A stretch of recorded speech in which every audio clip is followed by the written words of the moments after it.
ಎಲ್ರಿಗೂ ನಮಸ್ಕಾರ. Sky world ಸ್ಟುಡಿಯೋಗೆ ಸ್ವಾಗತ. ಯಾರ್ಯಾರೆಲ್ಲ ಹೊಸದಾಗಿ ನನ್ನ ಚಾನಲ್ನ ನೋಡ್ತಾ ಇದ್ದೀರಾ ಎಲ್ಲರೂ ಕೂಡ ಸಬ್ಸ್ಕ್ರೈಬ್ ಮಾಡಿ, ಲೈಕ್ ಮಾಡಿ, ಶೇರ್ ಮಾಡಿ. ನನ್ನ ಚಾನಲ್ನ ಸಬ್ಸ್ಕ್ರೈಬ್ ಮಾಡಿದ್ರೆ ನೋಟಿಫಿಕೇಷನ್ ನಿಮಗೆ ಬರ್ತಾ ಇರುತ್ತೆ. ಹೊಸ ಹೊಸ ವೀಡಿಯೋಗಳನ್ನ ನಾನು ಅಪ್ಲೋಡ್ ಮಾಡ್ತಾ ಇದ್ದೀನಿ. ಯಾವ ರೀತಿಯಲ್ಲಿ ನಿಮಗೆ ವಿಡಿಯೋ ಬೇಕು ಅಂತ ಹೇಳಿದ್ರೆ ಖಂಡಿತ ಆ ಒಂದು ವಿಡಿಯೋನ ನಾನು ಅಪ್ಲೋಡ್ ಮಾಡ್ತೀನಿ. ಓಕೆ, ನಾವು ಪ್ರತಿದಿನದಲ್ಲಿ ಬೆಳಗ್ಗೆ ಹೊತ್ತು ಯಾವ ರೀತಿ ಎದ್ದೇಳ್ತೀವಿ, ಆ ಎದ್ದ ಕ್ಷಣ ನಮಗೆ ಯಾವ ರೀತಿ ಇರಬೇಕು ಅಂದರೆ ಪಾಸಿಟಿವ್ ಎನರ್ಜಿ ತುಂಬಿಕೊಂಡಿರಬೇಕು. ಆ ರೀತಿ ಇದ್ದಾಗ ಸಂಜೆವರೆಗೂ ಕೂಡ ಅದೇ ರೀತಿ ಇರ್ತೀವಿ. ಹಾಗಾಗಿ ಎದ್ದಿದ ತಕ್ಷಣ ನಾವು ಮಾಡೋ ಅಂಥ ಕೆಲಸದಲ್ಲಿ ನಗುಮುಖವಾಗಿ ಮಾಡಿದಾಗ ಅದು ಒಂದು ಪಾಸಿಟಿವ್ ಎನರ್ಜಿ ಕ್ರಿಯೇಟ್ ಆಗುತ್ತೆ. ನಾವು ಹಿಂದೂಗಳು ಬೆಳಗ್ಗೆ ಎದ್ದು ನಮ್ಮ ಕರ್ತವ್ಯ ಏನು ಅಂತಂದರೆ ಬಾಗಿಲು ಪೂಜೆ ಮಾಡೋದು. ತುಂಬಾ ಶ್ರೇಷ್ಠವಾದದ್ದು ಬಾಗಿಲು ಪೂಜೆ ಅಂತಲೇ ಹೇಳ್ತೀವಿ.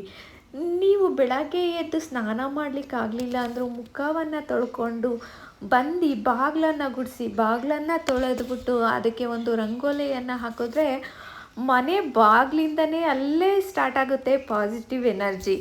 ಮನೆ ಬಾಗಿಲಲ್ಲಿ 45 ದೇವತೆಗಳು ವಾಸವಾಗಿರ್ತವೆ. ಅಲ್ಲಿ ನಾವು ವಾಸ್ತು ಮಂಡಲ ಇರುತ್ತೆ ನಮ್ಮ ಒಂದು ಮನೆಯ ಬಾಗಿಲಲ್ಲಿ. ಆ ಒಂದು ನಮ್ಮ ಮನೆಯ ಬಾಗಿಲಲ್ಲಿ ವಾಸ್ತು ಪುರುಷನ ಮೇಲೆ 45 ದೇವತೆಗಳು ವಾಸವಾಗಿರ್ತವೆ. ಹಾಗಾಗಿ ನಾವು ಅಲ್ಲಿ ಪೂಜೆ ಮಾಡಿದಾಗ ಮನೆ ಒಳಗೆ ಬರೋವಂಥ ಬಾಗಿಲಲ್ಲಿ ಪಾಸಿಟಿವ್ ಕೂಡ ರಿಸೀವ್ ಮಾಡ್ಬೋದು, ನೆಗೆಟಿವ್ ಕೂಡ ರಿಸೀವ್ ಮಾಡ್ಬೋದು. ಅದು ನಮ್ಮ ಮೇಲೆ ಬಿಟ್ಟಿರುತ್ತೆ. ಹಾಗಾಗಿ ಮನೆ ಸ್ವಚ್ಛ ಇರಲಿಲ್ಲ ಅಂದರೆ ನಮ್ಮ ಮನೆಯಲ್ಲಿ ನೆಗೆಟಿವ್ ಆರಾಮಾಗಿ ಬರುತ್ತೆ. ಹಾಗಾಗಿ ನೆಗೆಟಿವ್ ಬರ್ದಲೇ ಇರಬಾರ್ದು ಅಂದರೆ ಪಾಸಿಟಿವ್ ಎನರ್ಜಿ ಕ್ರಿಯೇಟ್ ಮಾಡಿದ್ರೆ ಅಲ್ಲಿ ಪಾಸಿಟಿವಿಂದ ಮನೆಯಲ್ಲಿ ಒಂದು ಒಳ್ಳೆಯದು ಆಗುತ್ತೆ ಅನ್ನೋದು ಮುಖ್ಯ. ಮನೆ ಬಾಗಿಲು ಪಾಸಿಟಿವಿಂದ ಕ್ರಿಯೇಟ್ ಮಾಡಿದಾಗ ಆ ಒಂದು ಎನರ್ಜಿ ಏನಿರುತ್ತೆ ಅದು ಮನೆಯಲ್ಲೆಲ್ಲ ತುಂಬ್ಕೊಳ್ಳೋವಂಥದ್ದು ಇರುತ್ತೆ. ನಾನಿವತ್ತು ಬೆಳಗ್ಗೆನೇ ಎದ್ದು ಬಾಗಿಲು ತೊಳೆದು ಪೂಜೆ ಮಾಡಿ ನಂತರ ನನ್ನ ಮಗ 15 ದಿನದಿಂದನೂ ಕೂಡ ಅಮ್ಮ ಹೊತ್ತು ಶಾವಿಗೆ ಮಾಡಿಕೊಡು ಅಂತ ಕೇಳ್ತಾ ಇದ್ದ. ನಾನು ಸ್ವಲ್ಪ ಬ್ಯುಸಿಯಾಗಿರೋದ್ರಿಂದ ಮಾಡಲಿಕ್ಕಾಗಿರಲಿಲ್ಲ. ಬಟ್ ಇವತ್ತು ಅವನು ಸ್ವೀಟ್ ಜಾಸ್ತಿ ತಿನ್ನಲ್ಲ, ಬಟ್ ಅದೇನೋ ಗೊತ್ತಿಲ್ಲ ಮಾಡು ಅಂತಿದ್ದ. ಹಾಗಾಗಿ ಇವತ್ತು ಮಾಡಿಬಿಡೋಣ ಅಂದ್ಬಿಟ್ಟು ಅಕ್ಕಿ ಹಿಟ್ಟಿಂದ ನಾನು ಒತ್ತು ಶಾವಿಗೆನ ಮಾಡಿದ್ದೆ. ನಮ್ಮ ಹಳ್ಳಿ ಕಡೆಯಲ್ಲಿ ಒತ್ತು ಶಾವಿಗೆ ತುಂಬ ಫೇಮಸ್ ಆಗಿರುತ್ತೆ, ನಿಮ್ಗೆ ಗೊತ್ತಿರುತ್ತೆ ಅಂದ್ಕೊತೀನಿ. ಅದು ಹೊತ್ತಂತ ಒಂದು ಇದಿರುತ್ತೆ, ಏನು ಮರದಲ್ಲಿ ಮಾಡಿರೋ ಅಂಥದ್ದು.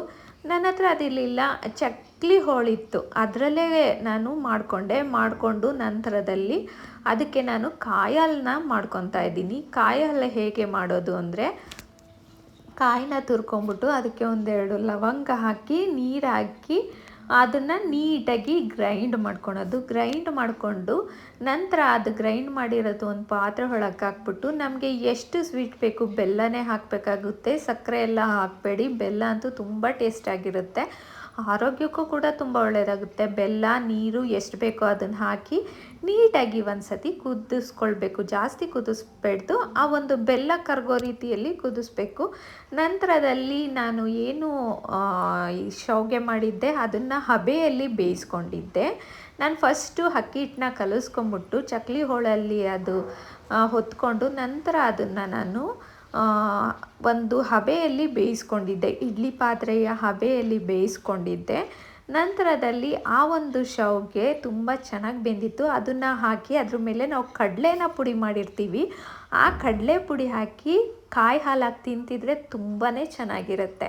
ನಿಮಗೆ ಯಾವುದಾದ್ರೂ ರೆಸಿಪಿ ಬೇಕು ಅಂತಂದರೆ ಖಂಡಿತವಾಗ್ಲೂ ನನ್ನ ಒಂದು ಕಾಮೆಂಟಲ್ಲಿ ಕಾಮೆಂಟ್ ಮಾಡಿ, ಖಂಡಿತ ನಾನು ಆ ರೆಸಿಪಿನ ತಿಳಿಸ್ತೀನಿ ಅಂತ ಹೇಳ್ತೀನಿ. ಇವತ್ತಿನ ಮಾರ್ನಿಂಗ್ ವ್ಲಾಗು ಈ ಥರ ಇತ್ತು. ನಮ್ಮ ಮನೆಯಲ್ಲಿ ಪಾಸಿಟಿವ್ ಎನರ್ಜಿಯಿಂದ ಇರುತ್ತೆ. ಪ್ರತಿದಿನವೂ ಪಾಸಿಟಿವ್ ಎನರ್ಜಿನ ಒಂದು ಕ್ರಿಯೇಟ್ ಮಾಡ್ಕೊಳೋದು ನಾವೇ ಆಗಿರ್ತೀವಿ.